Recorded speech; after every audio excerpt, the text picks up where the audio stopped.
And with those numbers continuing to rise, New York is sending in help. Today, Governor Andrew Cuomo gave us a better idea of what supplies the state is going to send to Atlanta.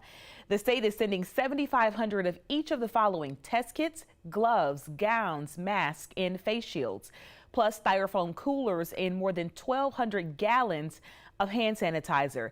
The state also plans to help Atlanta with contact tracing efforts. Governor Cuomo says he is grateful to Atlanta for sending volunteers and donations when New York was in the peak of its outbreak.